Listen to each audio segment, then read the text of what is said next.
on va parler autant des initiatives en diversité, équité et inclusion, spécifiquement chez Lightspeed, que de l'organisation qui s'appelle le RICTI, le Réseau interuniversitaire de l'équité, diversité et de l'inclusion au Québec. Before we start, I just want to clarify that this is going to be a bilingual exchange. I welcome questions in English and in French through the chat. You can try in Spanish, but I'm not going to commit to any other languages. I will alternate. We will start the exchange with Claire in English, and then we will continue with Bibiana in French. I will reserve some time for questions at the end, but please feel free to write them as we go. And if I have a chance to see them in time, I'll make sure to address them progressively during the exchange. So I think we'll get started just because I want to be conscious of everyone's time. I know that diversity, equity, and inclusion matters are becoming more popular. There's a lot to talk about. We want this exchange to be very practical.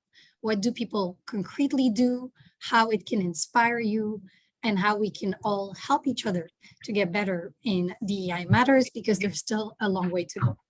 So hi, Claire. Thank you for being among us today. I will not read your lengthy yet interesting biography to everyone today, but Claire is currently the Director of Diversity, Equity, and Inclusion at Lightspeed, and I will allow you to present yourself a little bit more. Hi, Claire. Hi, Tara. Thank you for having me. Hello, everybody. Yes, as Tara mentioned, I am the Director of Diversity, Equity, and Inclusion at Lightspeed. I'm really excited for this opportunity. I'm really grateful to our mutual friend, Melissa Zuelos, my colleague at Lightspeed, for connecting me to Tara and this amazing opportunity. I'm just looking forward to sharing what we're working on at Lightspeed, and hopefully, that will help someone else who's doing the work in this space and your companies and organizations. And I'm happy to connect with anyone afterwards as well. If you want to reach out to me, I know Tara, we can share contact information too with the group. So please don't be shy, reach out, and I'd love to speak with you one-on-one as well. Wonderful. So I'll just take a second, maybe Natalie, if you want to introduce briefly BPW Montreal.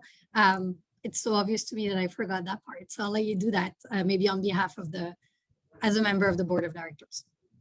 Oui, merci Tara. Effectivement, bonjour, je suis Nathalie Philibert, je suis membre du conseil d'administration de BPW. Effectivement, BPW Montréal a été fondé en 1929 comme membre fondateur de BPW International.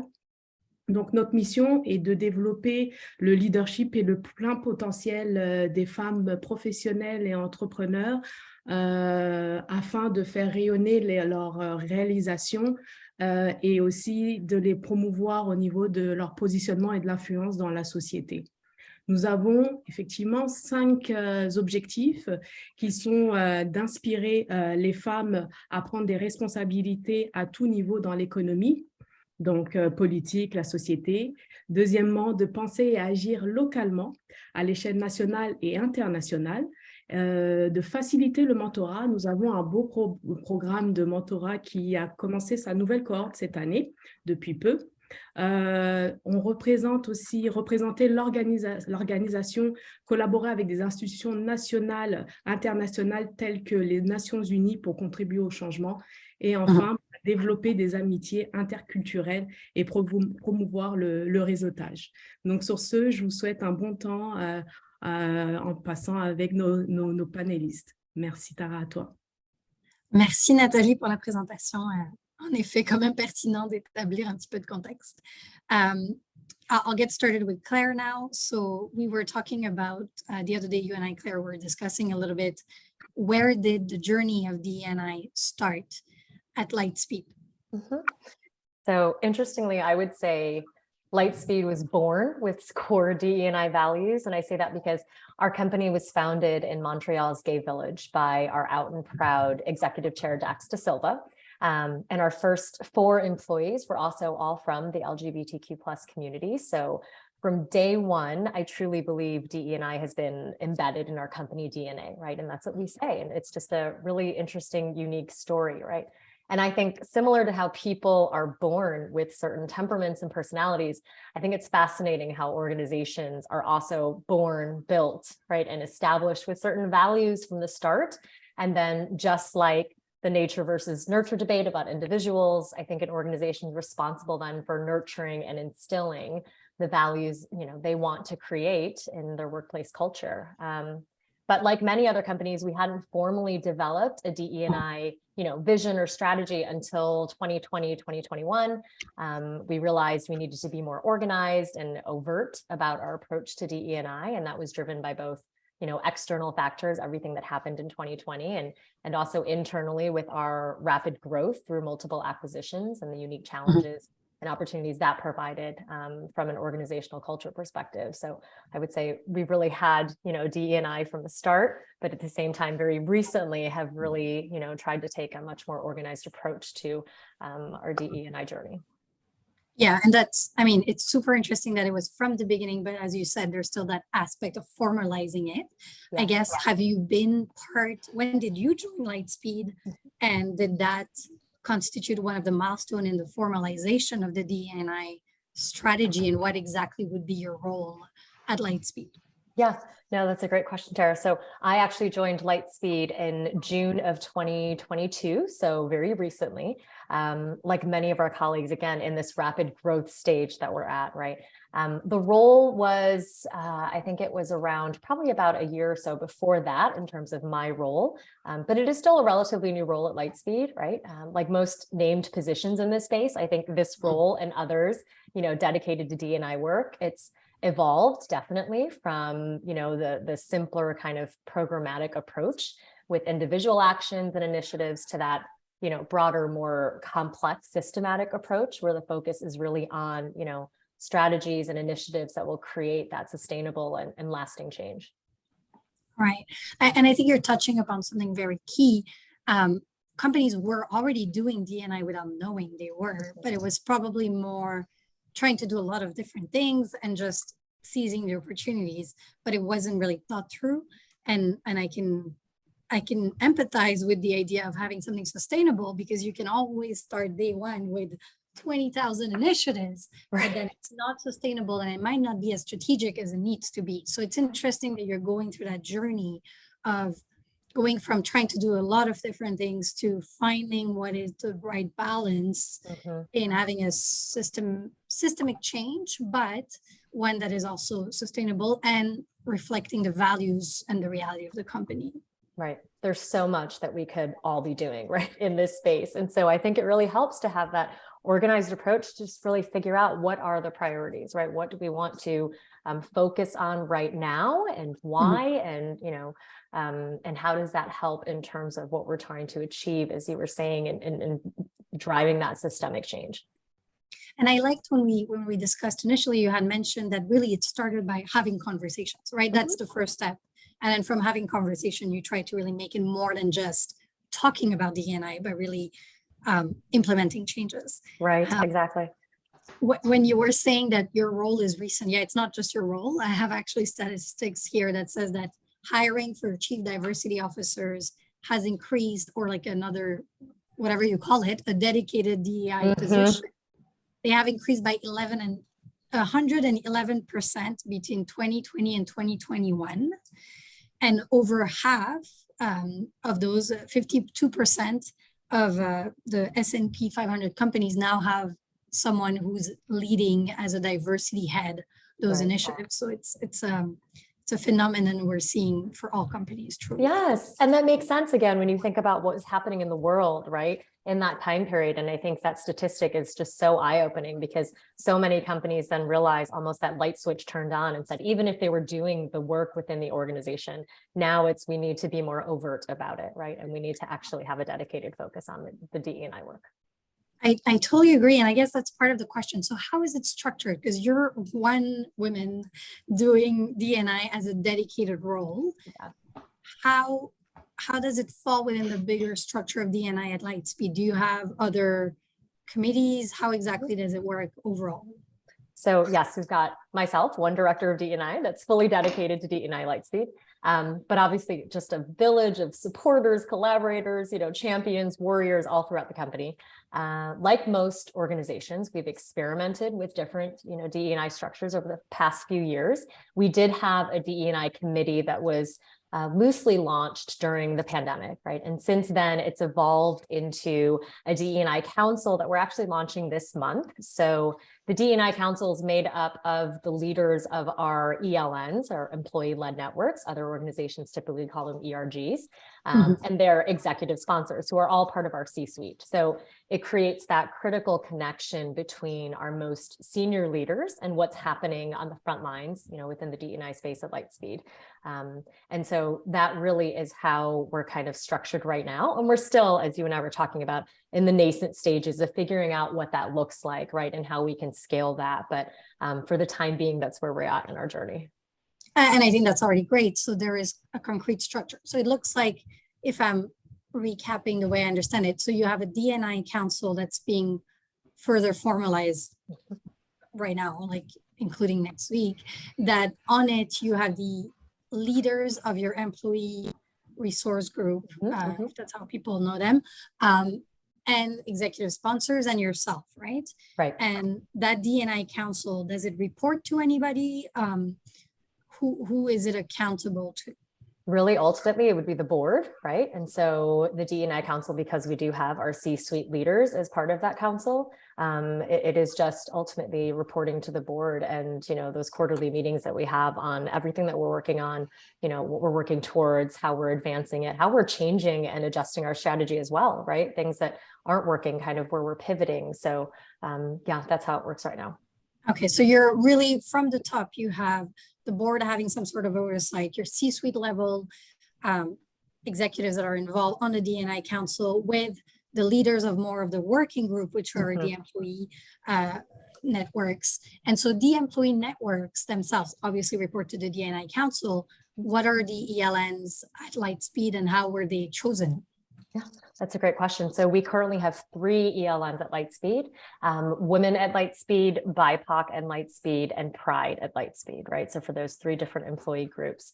Though the ELNs themselves kind of started organically, again, during the time of the pandemic, so it was unique. And the way that they came to be and kind of the challenges they faced in organizing, right, and meeting and kind of growing and collaborating in that virtual environment. So a lot of my time right now is focused on helping to strengthen our ELNs, right, providing them with an organized framework, tools, resources, guidance, so that we can, give them the resources they need to thrive. And that, of course, includes, as you and I were talking about, a dedicated budget, as well as that executive sponsor piece, which is so important to have that leadership buy-in and support. For sure. It's interesting, and I think it segues well into a question we received in the chat from Laurence. Laurence is asking, really, how did you establish your EDI priorities at Lightspeed, and what was the approach? And I guess one could wonder why those 3 topics or 3 subjects were chosen for ELN. How do you decide to prioritize for other EDI matters? That's a really great question. I think part of it, it's a kind of holistic approach, right? One is obviously looking at the data that we have on hand, right? We have data from our annual engagement survey. So what is most important to our employees? That's probably the most important place to start. What is it the employees are looking for? What are they asking for? Where do they need more support? Where are we from a data perspective? Also looking at kind of the gaps. For example, one of our big KPIs for this year was increasing our women representation across Lightspeed, right? And that's not just women overall, but women, leaders, women executives, and really making that an overt priority and KPI across the organization has really helped us then to focus on what are those specific initiatives that are going to help us, reach those targets. But I would say to answer Laurence's question, it's one piece of it is the data piece. The other piece of it is really the qualitative, again, the conversations that you and I were talking about, how important it is to talk to the people within the organization at all different levels, right? What are the issues that are most important to them? And then also looking at, the data from a sense of what are the most marginalized groups that we have, right? And how do we make sure that we, when you think about the ELNs, create those safe spaces specifically, for those groups and their allies? Sure. And I think that answers Laurent's question very clearly. And I think most companies are starting there for their journey is surveying, right? You survey your people to understand what is your data, what are people interested in, what do they want to see more of, and from there you can have a DEI strategy that is applicable to your company. Because if you were just going to replicate what someone else is doing, Right. you're not really addressing what your employee care about. I would even add, maybe on top of the employee data piece, there's maybe also the industry you're in that might influence a little bit the expectations. And there might be the values of the company. So your company was built with certain values that are going to be core to you and will remain. And they will also help dictate where should be your D&I priorities versus another company whose values, industry, and reality might be a little bit different. No, that's a great point, Tara. You can't have a copy and paste, right, strategy in this space. You just can't. It's so nuanced based on each organization, the culture of that organization, as you mentioned, the industry that they're in, right, the makeup of the workforce. Again, so it's so important to look at it from both the qualitative and the quantitative perspective. What is the data telling you? What story is that telling you? But also, what are the people telling you, right, that matters most to them? So it's a great call out. Yeah, I think you and I have also discussed, to me, it's wonderful. Like, I often see this as we have various stakeholders, right? So you have your employees. Now, some companies being public, like Lightspeed, actually have also shareholders. But if we look at the other two big players you might have is customers, so your clients and your suppliers. How do you see, or how does Lightspeed considers impacting and extending their D&I journey to those partners as well? What has been done so far in this area? Yeah, so I'm excited to share our brilliant legal team actually created and piloted our first vendor diversity policy last year. And that's been rolled out more broadly across other teams, within the organization. And it's a really important step that we're taking, again, as you said, to just publicly reinforce our commitment to D&I and then set those expectations, not just for ourselves, but for our vendors, right, to do the same. And so they're very simple things, such as, vendors have to have a written DE&I policy of their own, comply with certain criteria for, the diversity of their workforce or the people that work with Lightspeed. But it's little steps like that, I think, that really do make a difference and just, again, reinforce that commitment that we have to D&I, not just internally, but as we expand that externally as well. Yeah, I love it. I think it gives you more credibility. I think a lot of companies are struggling with saying that they're proactive in D&I matters and then being challenged that they aren't truly. But now you have one example where you're saying, look, we're not just applying it to us. We're really trying to influence people around us. And that's wonderful. That's a systemic change, right? You're not just looking internally, but you're looking to impact people around you. And you're going to set standards that hopefully, if more companies do it, then we have a volume to kind of create that pressure on the industry and force change. So I actually love it. Right. It's that lasting impact that you keep talking about, right? In terms of that systemic change. And so if we can, continue to work with more diverse people, we always talk about how, our workforce has to reflect the communities, right, that we serve. And it's the same thing. We expect that of our vendors as well. Yeah, and you're leveraging the power you have in selecting those vendors and then forcing them to also be conscious, even if they had not anticipated being proactive in this journey. Now they have to be. So it's positive pressure. Yes. Definitely good peer pressure, I think. We just talked about a great example, but do you have any other examples of current D&I initiatives that you guys have started, launched, or are currently implementing that would be worth sharing on this call? Sure. Like I mentioned, we're taking a more holistic approach, right, to DE&I. So what that means is looking at how we can embed DE&I practices throughout that entire employee journey and life cycle, right? So from how we recruit and hire to how we train and continuously develop and support our employees. So I'm partnering with our TA leadership right now to establish and activate our first DE&I recruiting committee to be focused, on best practices for sourcing and hiring diverse top talent. Also working very closely with our L&D team to create new DE&I training content and learning paths that are specifically tailored, right, for audiences, for leaders, right, to first start out with. And then, as I mentioned, really focused on just strengthening our ELNs, our employee-led networks, to create those safe spaces for our most marginalized employees to just connect and empower each other. Yeah, so I think we're often hearing the same key elements that need to be considered. So training being a key piece, but I like that you're saying we're starting with the leaders, but ultimately we want to roll out that training at every level. I'm Yes. guessing it would be a mandatory training and a recurring Yes. one. Yes, no, absolutely. It is really just coming up with that holistic learning strategy for the different audiences by level, and also where people at individually on their own learning journey, right? Some people are much more informed, versed, educated in this space, where others are just starting, right? Or aren't even curious yet. So how do we make sure that we have that broad kind of library of content that's going to make sure that we capture all those different people along their journey? Right. And then the recruitment side, for sure, I think having a recruiting committee is a first step in really dedicating time to looking at those. I've heard on some of those other episodes we've done in the past, the notion of a bias challenger. I love the concept. So someone in the room while we're discussing a promotion to say, hey, this sounds like a bias, hold on. I thought that was very interesting. I don't know if I would want to be in that room, but that sounds fantastic. Honestly, Yeah. we should, you're absolutely right. We should have that. We should have those disruptors that kind of, say, pause, think, how can we, think about this differently? Yes, especially because it's a field in constant evolution, right? So we talked recruitment and training, and then the third piece, when you were talking about the ELNs, what I'm curious about is diversity constantly changes, right? What we thought was being diverse a few years ago, I think was mostly based on gender, which is also why we've done more progress on gender. How does the notion and definition of diversity at Lightspeed evolves over time? How do you allow it to become more than maybe the 3 ELNs that it currently is? Yeah, no, sure. I think you really do have, it's what I love about DEI. It's constantly evolving. It's never the same, right? In a challenging way and also a very exciting way. Keeps you on your toes. Yeah. Exactly. And so, as you mentioned, from the employee perspective, right? How are we providing them with new opportunities, right?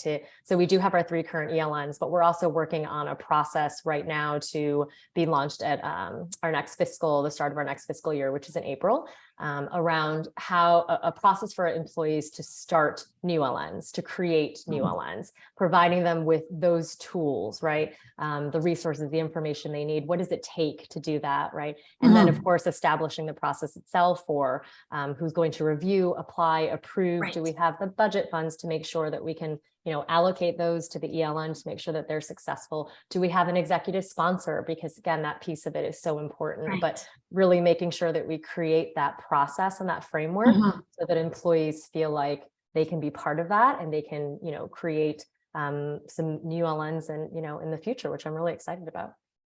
That's wonderful. I think providing the tools is key, but then you're also allowing them to bring the initiative themselves. So that bottom-up approach with the relevant support, not just this is your initiative and we're not gonna support it. We are gonna support it, but allow you to do it. Exactly. It's not up to us to say, okay, these are the ones that we should have, right? It really should. It can't be top down like that. We can't force it on the employees. So we need to say, what is it that you want, right? And how can we help support you to help those employee groups thrive? And that goes back to Claire's question, right? Of how do you pick what to prioritize? The data, for sure, the values, the industry. And now you're also saying, well, we're going to allow the employees to tell us because it continuously evolves. So we're just going to be open to evolving with the definition of DNI. That's beautiful. All these people. So I love the idea of a dedicated role. I think it allows you to truly put the energy and time, but you do have a network of other people contributing one way or another. Executive sponsors, C-suite level executives are involved. It sounds like you're going to have different people involved in DNI. The members of the ELNs are voluntary, right? Like their participation is voluntary. How do we make sure people like that are rewarded, right? Because it's not part of their job description. Hopefully it will become part of everyone's job description one day, but it's them deciding to step up. Yes. How can we ensure they're rewarded for those efforts and not taken for granted? Because a lot of people will say it puts more burden on members of the diversity to kind of be the leader and the voice to represent their group without the proper recognition. Yeah. No, I know you and I have talked a bit more about this too, but it's so important to recognize all the efforts of the people, within your company who volunteer their time and their skills to support, DE&I initiatives. So for our ELN leaders, I'm always looking for ways to showcase them across different, platforms and channels, whether it's during global meetings and company-wide communications, our company intranet, right, where we can post videos of them, just any way that we can put them out there to give them that recognition, right? Exposure, yeah. Yes, exactly. And part of that exposure piece also, we're planning on bringing them all in person because, again, we're global. So we have ELN leaders who are in Europe, bringing them all to our headquarters in Montreal to plan, a meeting with them and our ELT, our executive leadership team, to give them that exposure, that networking opportunity, and also plan some, fun things like a photo shoot, professional headshots for them, little things like that. But one of the unique benefits that I'm really happy that we're able to provide our ELN leaders is a professional coach through our partnership with Growth Space. So they can work on their own, professional development goals as part of their experience in taking on these, important leadership roles. Well, that's wonderful. I like that it's a very concrete thing you can give them that still falls within kind of the values of the company, right? You're saying, I'm not just giving you, I don't know, a restaurant card, but I'm giving you an opportunity to learn and improve and get, coaching is a big benefit to get. So I think it's really great. And I hope that they will all make the most of that opportunity. You mentioned that you're global. So how do you manage that reality of being a company in various countries and jurisdictions that might have different notions of diversity and not conflicting, but maybe different objectives and priorities? Yeah, no, you're right. It's so nuanced for sure, right? We can't take a one approach kind of fits all, especially the global organization. And so I think we're very aware that, especially with the way that Lightspeed has grown so rapidly through our acquisitions, right, in other countries and other organizations, and we're really focused on how we create that inclusive one Lightspeed culture, right, as well. And what that means is, yes, we need to still provide an organized global framework for our DE&I strategy, but at the same time, make sure that we leave room and that it's flexible to allow for that regional local activation, right? What does that look like when we say, okay, so for, here's the global theme of inclusion, in the workplace, what does that look like in Montreal versus what it looks like in Amsterdam versus what it looks like in Sydney, right? And allowing, the employees again to tell us and give them the opportunity, what does that regional activation look like, but still providing that global framework. Right. So do you have like local chapters or? So that is all done through the ELNs as well, which is wonderful. So the ELN leadership structure makes sure that they have those regional leaders and those regional committees, right, built in place too, to build out that, regional local activation piece. Great. Maybe on a different topic, but something that's becoming more and more of, not of concern, but I guess in a market that had a bit of retention issues, we saw a lot of studies on the fact that employees today do not want their executives and companies to be silent on societal and political issues, right? I think there was a time where you just stay away from those topics and just never say anything. It's the no comment approach, right? I don't want to get into that. It will create some sort of debates. Now, the absence of talking about it might be seen by employees as a lack of positioning from their companies, and it's becoming more of an expectation that a company should be to some extent vocal on some issues. Again, you'd have to pick what are those issues, but have you been exposed to that, and how has it been addressed at Lightspeed when it has come up? Yeah, no, I will say I'm really grateful because at Lightspeed, the company does a really great job of just kind of collaborating, right, on those issues and having the right people in the room to talk through, whether it's, our comms team, as well as our executive leaders. Obviously, I'm very grateful to be included in those conversations because they always make sure from that D&I lens, right, what is the messaging and what's our position around that? So it's really been pretty organic in terms of how we respond to certain issues and things that come up, right, really quickly. I agree with you, though, the importance of not being silent, right? It's not necessarily, I think companies in Lightspeed and every other organization too has to be careful about, a position that they might take publicly. But I think it's really important to even open up the conversations internally so employees feel like they can have those conversations in the workplace. So I think a great example is all of the conversations that happened around abortion issues, right, last year in the U.S. And while we didn't have a major announcement around it per se, and it's really about saying, okay, now we're going to go into our Slack channels and we're going to say, we recognize that this is, an important issue, allow the employees to talk about, their positions, share different information, to have those conversations and feel like they can do that, in encourage the openly. conversation. Exactly. Encourage the conversation on a topic again that would trigger potentially some debate, but will at least be talked about. So that's interesting. I do think companies may sometimes shy away from doing something public, but you're right that it doesn't mean they can be still, they are silent, right? There's different mediums and channels that can be used to showcase to employees or other partners that this is an issue you're taking to heart, or that you're at least considering and being aware that it is out there. I could continue with tons of questions. I do want to allow people to ask questions. I will end with one, and I will allow people to send questions in the chat in the meantime. I guess, why did you personally, Claire, decide to be involved in D&I? Like, was there anything that triggered that interest? Any personal reason? Anything that made you decide I will be a dedicated person to D&I? It's interesting when I look back. I really feel like I've answered that question, a few times, and I say it seems like such a natural evolution for me of my diverse professional experiences in my own career path, right? I'm able to use all of my different experiences in, project management, leadership, operations, HR, and all of that helps with the work that I'm doing right today in the D&I space. And it started as simple as, again, you and I were talking about people doing the work before there was even a name to it, but starting with being involved in some of these DE&I programs before they had names to it, then leading, ELNs and employee resource groups, to then developing strategies, and now, coming into roles that are formally dedicated to this work. So it's been a really exciting personal evolution.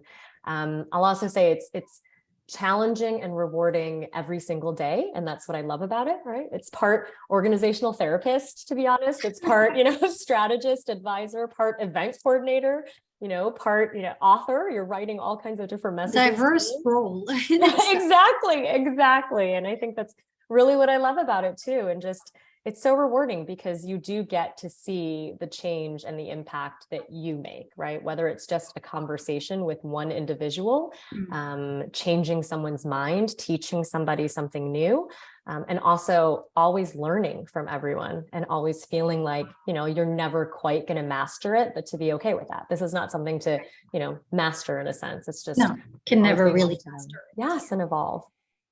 Wonderful. Well, thank you so much for accepting to talk to us, for your enthusiasm, for your transparency. I know it might sometimes feel like you're being put on the spot, but the truth is, I think we're all in a time where this is a work in progress. No one has reached the goal, but there's still a lot of valuable lessons from seeing what others have done, how they decided to go about it, and how they continue to improve it, right? So lovely to get your perspective and see kind of that journey at Lightspeed, and I'm sure it will continue to be a very exciting one.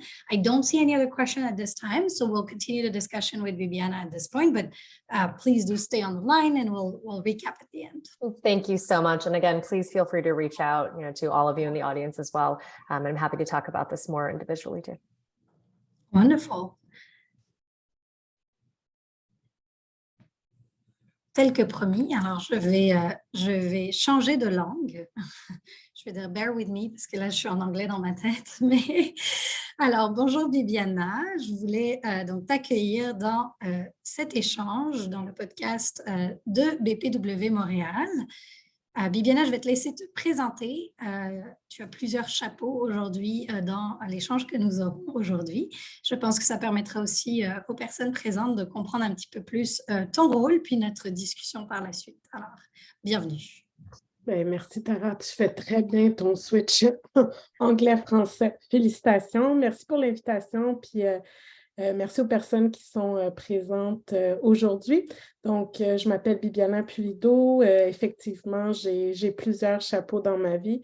Je suis directrice générale d'un OBNL qui s'appelle le Réseau interuniversitaire québécois pour l'équité, la diversité et l'inclusion, dont Tara est maintenant une nouvelle membre de son conseil d'administration.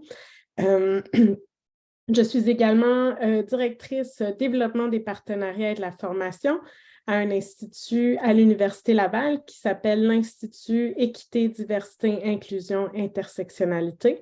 Donc, qui travaille beaucoup en partenariat avec les réseaux, notamment aussi par la nature de mes chapeaux. Et des fois, quand le temps me permet, des fois, je fais des conférences, j'accompagne dans des petits projets, mais c'est sûr que mon temps occupé est plus avec le RIC-EDI et l'Institut. Super, merci beaucoup. Ça fait déjà beaucoup d'implications et définitivement une tendance d'implication dans les domaines de diversité, équité et inclusion. Alors, Bibiana, peut-être que je commencerai avec la question avec laquelle j'ai terminé avec Claire. Qu'est-ce qui, toi, t'a poussé à t'impliquer aussi activement au sein des initiatives en diversité, équité et inclusion? Qu'est-ce qui t'a emmené à être là aujourd'hui? Ben, je pense que comme Claire l'a mentionné, c'est un parcours assez diversifié que j'ai, autant au niveau de mes études, mais aussi au niveau de mes expériences professionnelles. Je veux dire qu'initialement, moi, j'ai commencé à être en diversité, équité, diversité, inclusion par, je ne dirais pas un hasard, mais je ne voulais pas, je n'avais pas appliqué à un poste en équité, diversité, inclusion.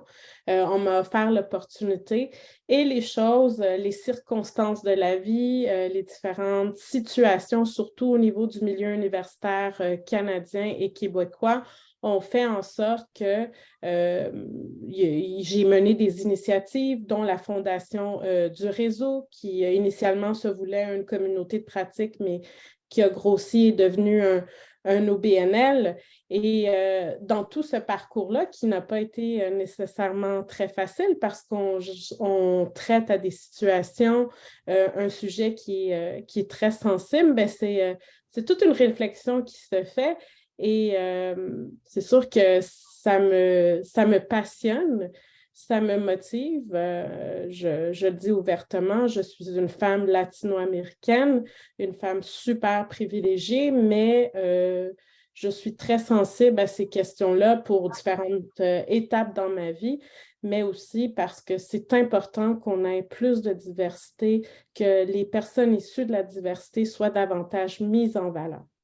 Donc, je ne sais pas si ça répond exactement, mais un parcours très diversifié, RH, sciences politiques, langue, gestion.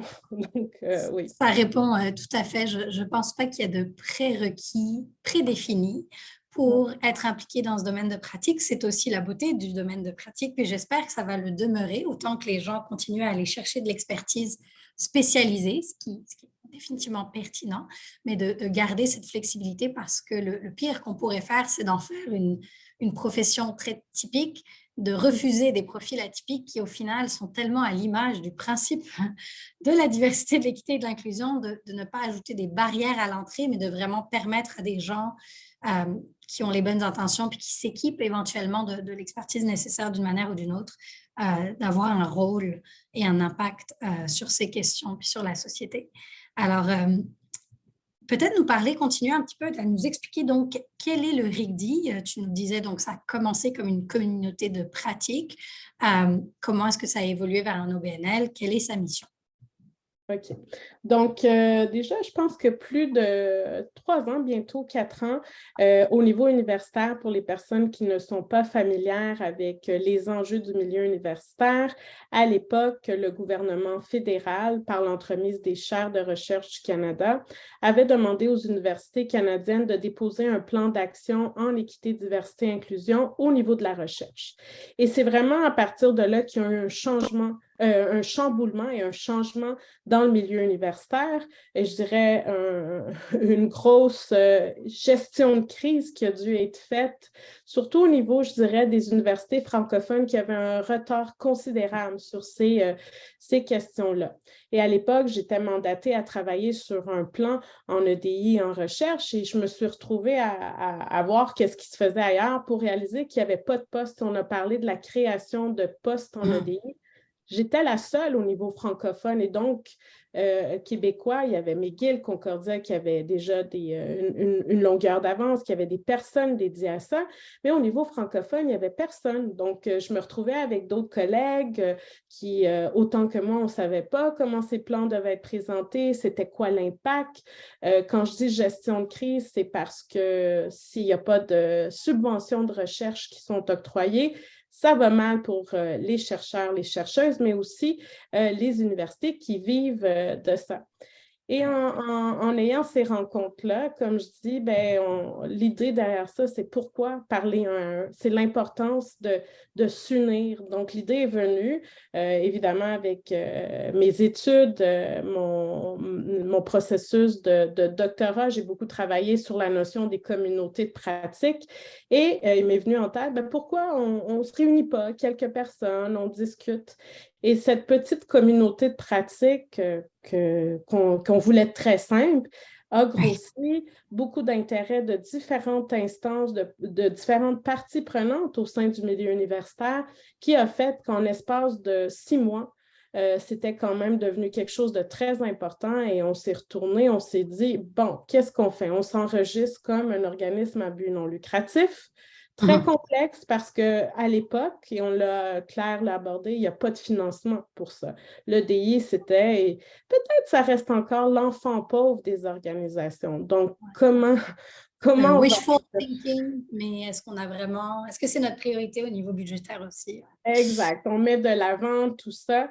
Et ça a été tout un parcours qui a fait en sorte qu'on a bâti, quand on parle de communauté de pratique, c'est différentes personnes qui se retrouvent à co-construire, à travailler ensemble. Et grâce à ça, on a pu bâtir des outils, des événements, des différentes choses pour sensibiliser, oui, la population universitaire, mais vraiment plus large. On a travaillé avec différentes parties prenantes, comme la Commission des droits de la personne et de la jeunesse, qui est quand même un acteur important sur ces questions-là. Donc, on a tout ouvert auprès aussi d'organismes spécialisés, organismes à but non lucratif, qui travaillent, par exemple, sur les questions de handicap, qui travaillent sur la question de genre, la diversité ethnoculturelle, parce que souvent, c'est des organismes qui sont dévalorisés, souvent perçus comme des organismes militants, mais au fond, il y a une grande expertise. Et ça fait que le réseau a un intérêt. Il y a beaucoup de personnes, d'organisations externes qui s'intéressent, qui participent. Tout le monde est le bienvenu. Et c'est sûr que on l'a lancé, on le lance tranquillement. Je pense qu'officiellement, on va lancer notre réseau québécois qui est ouvert à tout le monde, aux entreprises, aux organisations publiques. On a cette demande-là. Donc, on va le faire. On lance aussi prochainement notre réseau international. Donc, on a pu bâtir des collaborations avec la francophonie, donc en France et d'autres acteurs. Donc, à ce niveau-là, on n'oublie pas nos cégeps, nos collèges, c'est une de nos missions. Donc, ça devient gros, puis c'est beau à voir comment les gens se mobilisent, parce que le réseau, c'est des personnes. C'est pas nous, moi, puis ma collègue Catherine qui travaillons là. Le CA aussi est important, mais c'est comment la beauté de la chose, c'est de voir comment les gens se regroupent. Je trouve ça super intéressant. Puis, personnellement, pour suivre le RICDI depuis quelques années, énormément de ressources. Puis je pense que c'est aussi le message qu'on veut donner aujourd'hui. Vous n'avez pas besoin d'être dans le milieu universitaire pour bénéficier des ressources qui ont été développées. Donc, je vous invite vraiment à visiter le site web du RICDI, à aller consulter les différentes pages, énormément de rapports qui ont été faits. Vous avez beaucoup de statistiques, des documents puis des statistiques qui peuvent vous aider parfois à baquer vos argumentations ou à expliquer un petit peu dans quelle société on vit, quels sont les chiffres, quel est le marché, quelles sont les réalités. On parlait tantôt avec Claire du data. C'est un domaine qui est parfois perçu comme dans les nuages. Là. D&I, c'est vague, ça veut dire quoi? Là, on vous donne des outils pour vous ancrer, pour ancrer vos discussions dans quelque chose de très concret. Il y a beaucoup aussi de toolkits qui ont été faits. Il y a des guides, il y a divers guides qui ont été préparés. Puis on va continuer à travailler sur des guides auxquels j'ai bien hâte de contribuer. Je pense que le message ici, c'est de dire, puis il y a une question dans le chat, c'est ouvert à tout le monde. Il y a beaucoup de matériel que vous pourrez trouver utile d'une manière ou d'une autre. C'est ultimement la mission du RICDI de rendre disponible et de collaborer pour progresser. Pour moi, ça fait un très bel écho avec la mission de ce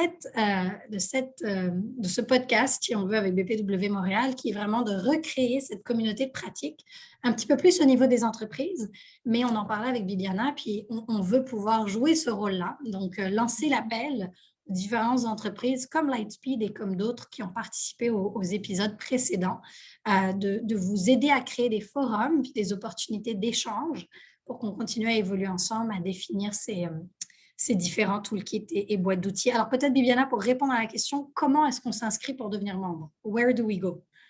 Bon, c'est sûr que c'est un jeune organisme. C'est un jeune organisme. Tout se structure graduellement. Donc, il faut être patient et patiente. Mais comme ça l'a été énoncé, on veut que tout le monde se sente bienvenu. Donc, on a notre infolette qui est sur le site du réseau. Vous vous inscrivez et vous allez voir, on travaille beaucoup, notamment aussi en partenariat avec l'Institut, à faire des événements, à développer des choses. Je vois Léna, on va devoir se rencontrer parce que j'attendais ton arrivée. Parce que c'est un poste qui était ouvert depuis un certain moment. Evado, c'était un de nos partenaires. Mais au fond, c'est de voir aussi, il y a des initiatives, des groupes de travail qui sont créés. Donc, si vous voulez vous impliquer, dire, nous, on veut travailler sur telle chose. J'ai un collègue qui maintenant veut créer un groupe sur la gestion du changement. Donc, gestion du changement en EDI, on a un groupe qui travaille. C'est un focus group. Ouais, oui, un groupe, mais l'important, c'est toujours, et ça je dis, une communauté de pratique ne va pas juste vivre en se parlant. C'est qu'est-ce qu'on peut concrétiser, qu'est-ce qu'on peut faire ensemble, qu'est-ce que nos cerveaux vont faire ensemble pour aider tout le monde. Il ne faut pas que ça devienne une compétition. Donc, c'est vraiment ça. Donc, si vous avez des idées, venez auprès de nous. Ça va nous faire plaisir d'accompagner, de mettre ça de l'avant. C'est la beauté de la chose parce qu'on veut vraiment être créatif au sein du réseau. Si je te demande là tout de suite de me parler peut-être d'un guide ou d'un toolkit qui a été développé dans la dernière année que tu penses qui serait pertinent, est-ce que tu veux en partager un, juste à titre d'exemple, pour que ça donne une idée un petit peu aux gens de ce qu'ils peuvent trouver? C'est peut-être pas dans la dernière année. C'est sûr que dans la dernière année, il y a des trucs très spécifiques qui ont été faits pour le milieu universitaire notamment, mais ça peut être intéressant. On a sorti un guide, on a fait une recherche sur l'octroi de subventions, de bourses et tout ça. Puis on est allé chercher des partenaires internationaux pour le faire. C'est un projet qui a été financé par le Fonds de recherche du Québec.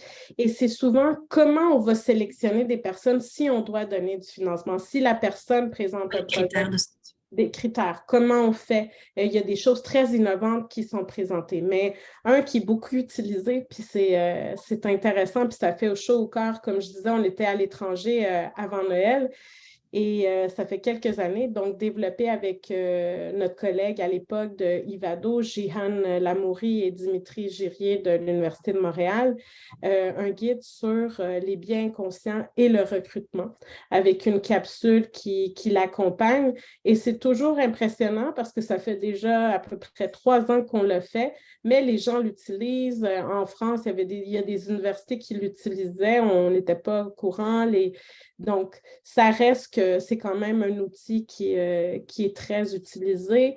Au niveau de l'accessibilité, les questions de handicap visible et invisible, il y a des guides qui ont été faits avec une collègue qui était à l'époque à McGill. Donc, ça se rapporte à tout type d'organisation. Non, pour tout le monde, tout à fait. Donc, il y a beaucoup de choses que... Il y en a beaucoup. Je ne veux pas te demander de tous les lister, mais je pense que ça donne définitivement des bonnes idées.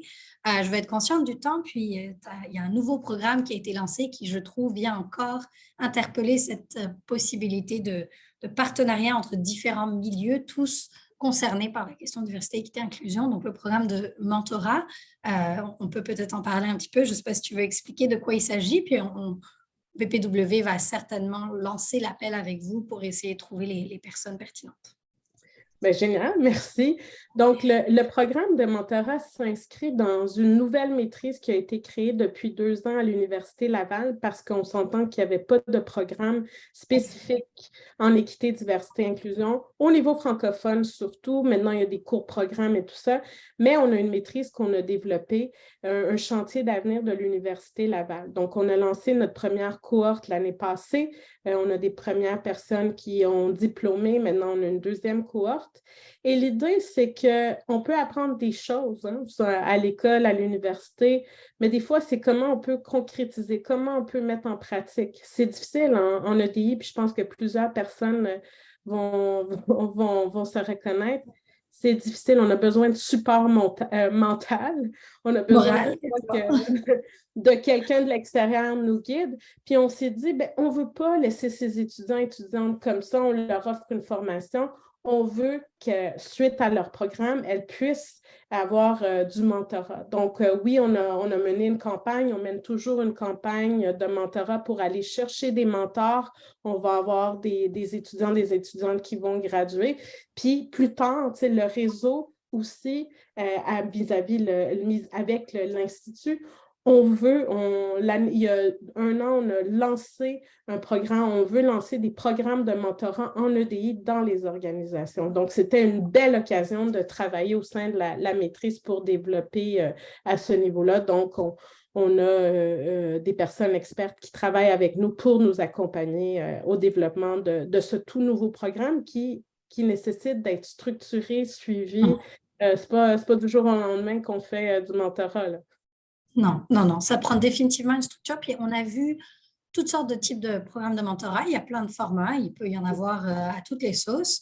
C'est sûr que là encore, il faut en définir un spécifique à la réalité du domaine. Puis là, on parle d'étudiants qui donc graduent de la maîtrise en équité, diversité et inclusion de l'Université Laval. Donc l'appel est vraiment à des membres du milieu du travail, des gens qui travaillent déjà dans le domaine de l'EDI et qui seraient intéressés à agir comme mentor pour ces étudiants qui vont bientôt graduer, donc de la deuxième cohorte, et être un petit peu peut-être pas bras droit, mais en tout cas leur allié à explorer ce nouveau domaine de pratique. Puis je trouve que ça tombe encore parfaitement dans cet état d'esprit de collaboration, pas de compétition. Et puis ce besoin, en effet, d'être supporté parce que je pense que ça transparaît, la passion de Claire transparaît, la tienne aussi, Bibiana, mais on perçoit aussi, je ne veux pas dire du désarroi, ce serait trop, mais une vraie réalité où c'est des questions importantes, il peut y avoir un certain poids relié à s'impliquer dans ce domaine, puis on ne veut pas se retrouver seul et ces communautés de pratique font vraiment une différence. Puis, peut-être pour conclure, comme je disais, BPW a lancé cette série avec vraiment un focus sur les initiatives EDI dans les compagnies. Aujourd'hui, on est vraiment à explorer comment est-ce que les compagnies peuvent, elles aussi, être des agents de changement puis de collaboration, tant aux universités qu'à d'autres organismes. Donc, on va continuer à explorer ces avenues. Il y a clairement une question de financement qui est pertinente, mais peut-être aussi de matcher les intérêts respectifs. Un organisme comme EDI, tu me mentionnais, on a identifié plusieurs partenaires pertinents. Je pense qu'une compagnie va souvent se dire, je veux explorer un petit peu plus la question de diversité culturelle. On ne va pas partir de nulle part. Vous avez des partenaires qui travaillent dans ce domaine, qu'on peut peut-être solliciter grâce à vous, être mis en contact. Donc, je perçois le EDI aussi comme une ressource dans l'identification de partenaires que les compagnies cherchent souvent à identifier pour gagner de la crédibilité.